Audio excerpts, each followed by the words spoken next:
Welcome to another edition here. I am Thomas, and I hope all is well with you. We're going to do a true crime case that happened in 1895. Many of years ago, right here in the famous New York City. I believe in the Harlem area of New York City, and the anniversary actually of this happening was actually August 30th, which was, when you're viewing this video was put out, was just a few days ago, about a day or two ago. So it was on that anniversary, and that is the case of Mary Alice Almont Livingston Fleming. Try saying that a gazillion times.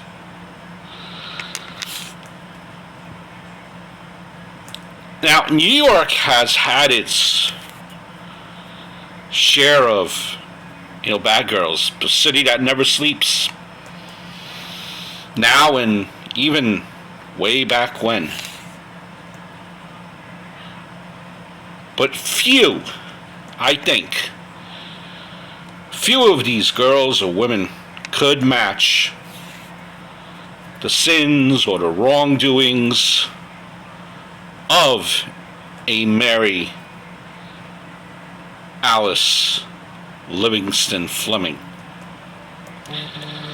Now, Mary was a daughter of wealth and privilege. She had it all. She wanted it. But she would find herself in court 3 times in a matter of 13 years. Sending a society back then that was not known for this type of behavior.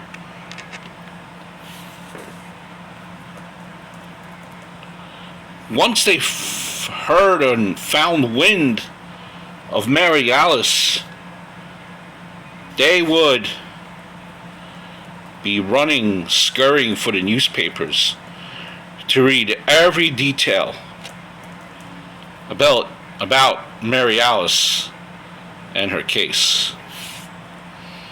Some photos, as you could see here, of Manhattan, New York City, how it looked like in 1895. As you could see, it was already hustling and bustling. Now, Mary Alice, what you may say, what is her notoriety? Why are we talking about Mary Alice? Well, her greatest notoriety was when she stood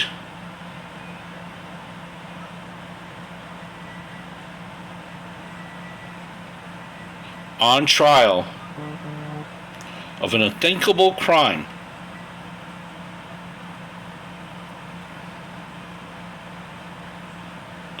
Murdering her mother.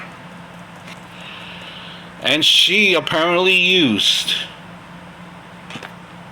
her 10-year-old daughter, Grace, as an accomplice.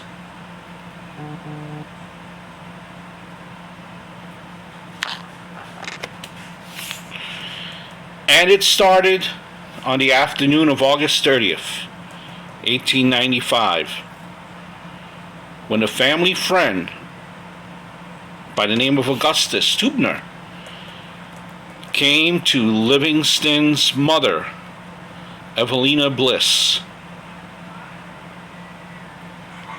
who was 53 at the time, on Nicholas Avenue, which is where we'll be taking you. Obviously, the scene looks a lot different now than it did before, right? So keep that in mind. And Augustus, he had found Bliss vomiting, hysterical, and she was withering in agony.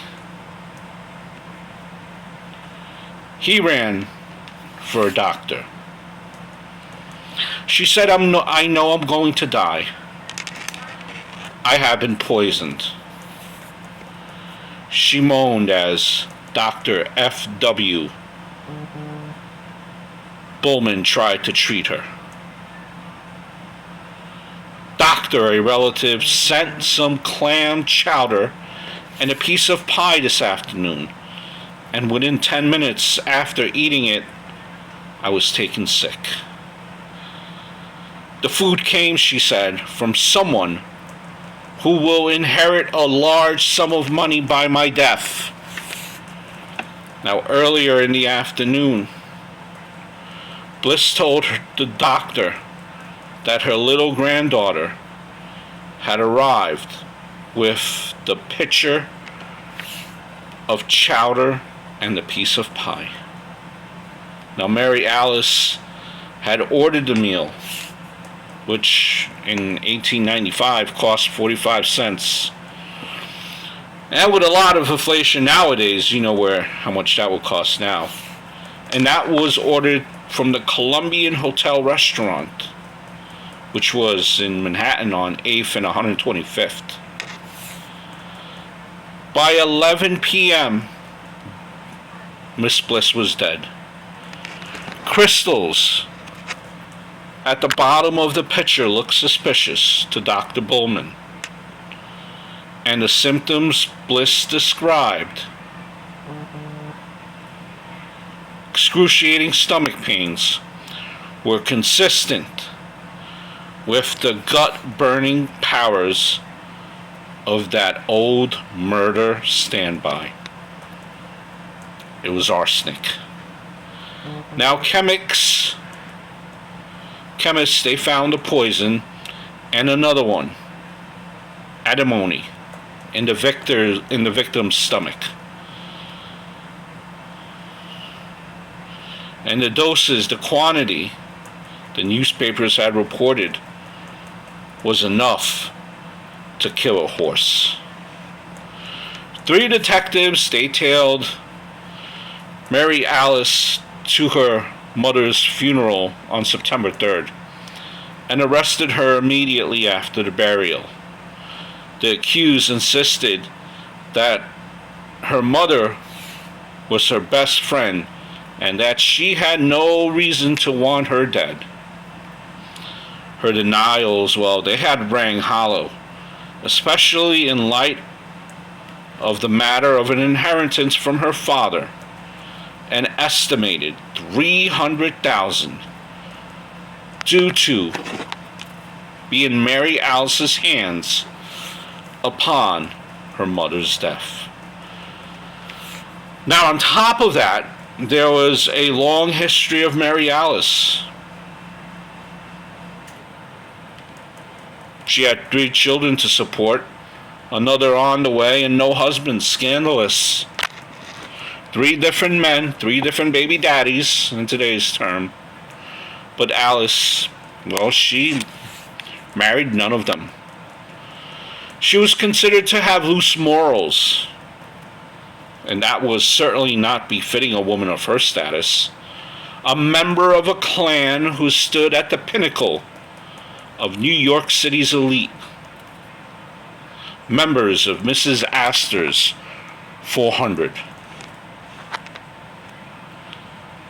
Born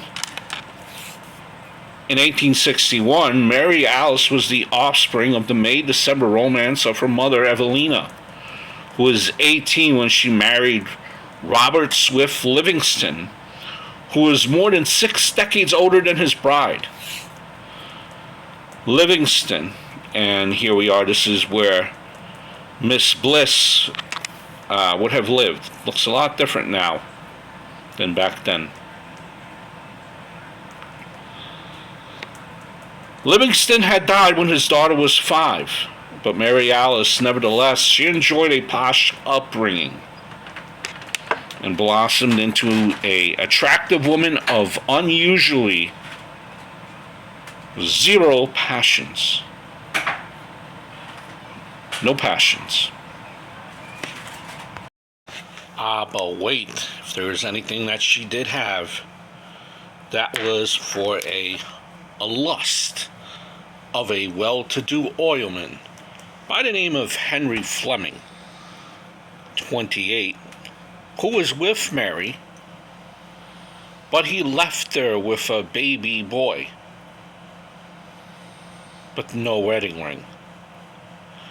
In 1883, she had sued Fleming for breach of promise, the first of her sensational trials. Love and Ruin. The Brooklyn Daily Eagle wrote readings of her intimate letters in which she admitted degrading myself by committing sin with you took up much of the trial's time and packed the courthouse. She told how Fleming had seduced her with a promise of marriage, but ruined and abandoned her when he got what he wanted. Mary Alice, well, she hauled the fruit of their union, her squalling baby, into the courthouse. She walked out with a $75,000 judgment in her favor and promised from the judge to use Fleming's name. 3 years later, the unwed mother was back in court, ruined for a second time by a different man who was a lawyer by the name of Henry Willis, who left her with another baby. The baby's name was Grace. This time, her breach of promise suit failed, and she didn't get a dime. By the time of her mother's death, Mary Alice had been ruined 2 more times by yet a third suitor who left her with a son and another baby on the way. But, as always, no wedding ring. Jeez, what is wrong with this woman? She gave birth to her 4th child in jail. At the trial, which started May 11th, 1896, prosecutors tried to forge a chain of circumstantial evidence.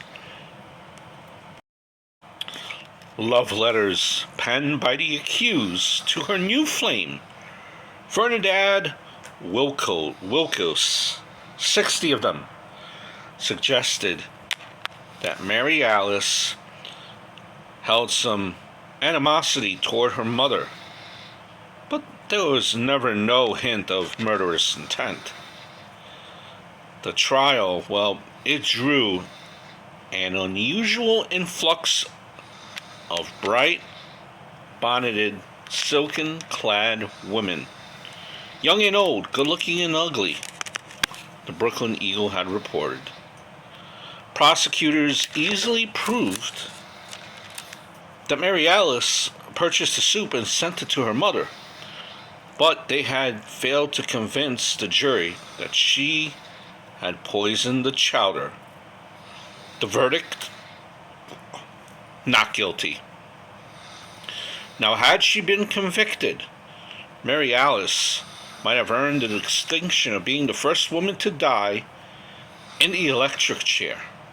Instead, she had walked free, and a few months after the trial, dashed off to the Klondike after gold. Mary Alice returned home with her husband, who gave her 2 more babies and then vanished. She lived quietly, free of scandal, until her death at the age of 87. Different time back then, right? Being unwed was almost, would not be considered a crime now. But back then it was a very scandalous thing.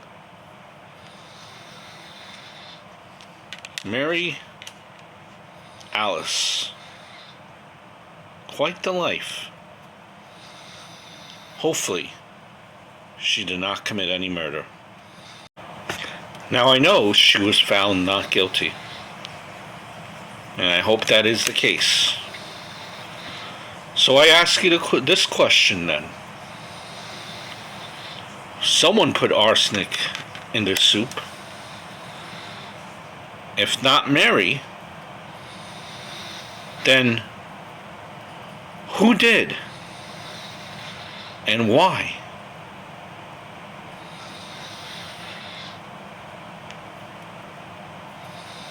And why did no one speak? Or did they?